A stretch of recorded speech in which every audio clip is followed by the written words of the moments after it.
Mario Edwards Jr. with us. Good to have you on, man. Thank you, thank you. So you hear that from your dad about how back then 2-a-days with pads, 3-a-days or something, and now you live the lush life out here, huh? Oh yeah, he would talk about basically they would go practice full pads at 11, get a little bit of lunch, and right back on the field to get at 1 o'clock full pads. Yeah. Well, I mean, honestly, it did happen that way. I did when I went to Denver. My first week there was full pads, 2-a-days, full contact.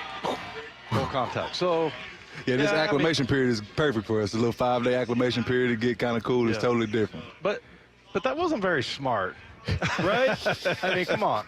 You guys are doing it the smart way. Right. I agree. How much did having a parent, your dad, having played at this level, how much did that help you or prepare you for, like, maybe you knew more of what you were in store for as compared to other people that come through the league? It was definitely the blueprint was set out for me. I mean, when he was with the Cowboys and they had the #1 defense, I was in there with George Teague, Darren Woodson. I was there to see Emmitt Smith break the rushing record. So I was pretty much in the hot tub with all the guys and in the locker room and eating hot wings in the training room. So, I mean, I kind of had everything that it was to kind of understand it. Were you there when Teague hit T.O. on the Dallas Star? Yes. Oh, my God. You were there? Yes. He became a hero after that. Oh, yeah. So when it was like story time or tell everybody, all the kids at school, what you did over the weekend or what your dad does, you pretty much took the cake. Yeah, it was cool. Everybody sat around and listened to me for that one. Yeah.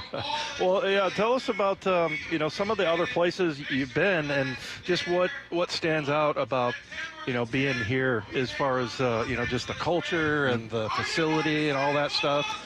Is it just everybody who comes here says it's just a little bit different, It's definitely different, man. For me, it was way different. I played with Nico Thorpe, played with Darren Bates. LeVar Campbell was my player development coach in Chicago. Tracy Morgan was my special teams coach in Oakland. So I had a lot of familiar faces here. And for me, man, just the whole camaraderie here, man. You get to come here, practicing next to the lake. We had 3 Bambis out on the field probably about a week ago, eating on the grass. So this really beats any other place that I've been to, whether it's New Orleans, Chicago, freezing, and everything like that. I mean, it's similar to Cali weather, but way better team than what I was on in California. That is crazy. We've been out here for every single year we're out here for training. I've never seen deer out on the field. We saw 3 of them. They didn't seem bothered by anything. They just kind of doing their thing. You guys are running around out there, crowd. They were just like, yeah, whatever. Oh, yeah. Yeah, so in terms of dealing with Pete, I'm always interested to find out from people because they have a perception of him from the outside, like he's rah, Mr. Positive, like it's an act. And then they get around him and they're like, that's really how he is. Did you have a perception from the outside and then kind of curious to see what he's like up close? Yeah, a little bit. I mean, I had my own little things when I would see him on TV, but then, I knew Chris Clemens, I knew Bruce Urban, who played here as well, and they just told me, man, you'll love it. And they told me how Pete was. He's the same person every day, man. I've never seen him in my short time being here be upset, curse, do anything like that. He's going to come and talk to you as a man, and very respectful, players coach, and he takes care of us. So for the most part that I've been around, man, he's a hell of a coach for me.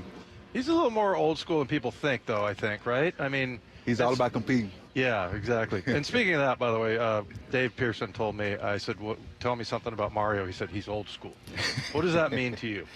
To me, I guess for me, like my dad kind of growing up in that era, I'm just a physical person, man. All the whistles that they give and all the little, you can hit the quarterback like this and like that.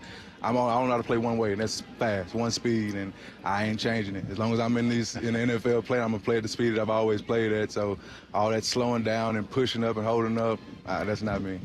Hey, as far as this defense goes, how do you think this fits you? Last year, there were issues on the defense, especially stopping the run, so they went a long way into bringing guys like you and others to fix what was going wrong. Do you feel like the scheme here fits what it is you do well? Definitely. I love playing the 3 technique here, man. Is penetrating, being wrecking stuff, and having havoc, having fun, and it kind of fits my demeanor. I like to go out there and just hit stuff, have fun, and play fast and physical to the echo of the whistle. So this kind of scheme fits me great. That's old school. Go out and hit There's stuff. Your old school, yeah.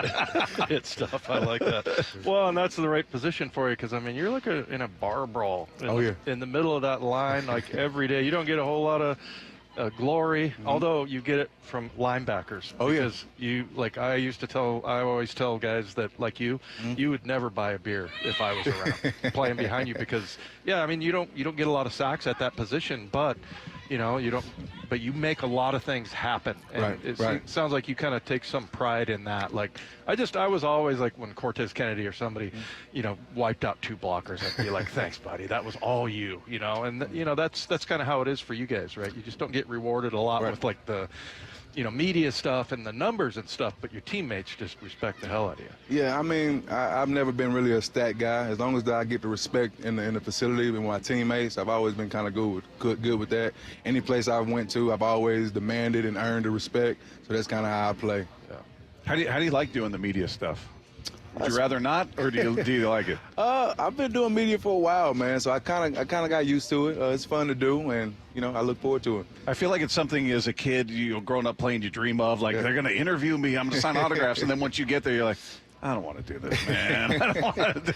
I just want to rest. Yeah. Sometimes it gets that way, but hey, you know, it's part of the job, part of the business, so I kind of get used to it. There's old school right there. Part of the job. Exactly. By the way, you did too good of a job. Now we're going to ask you back, man. I appreciate it. We appreciate you coming over, man. Looking forward to seeing you out there. Thank you for having me. There you go, Mario Edwards.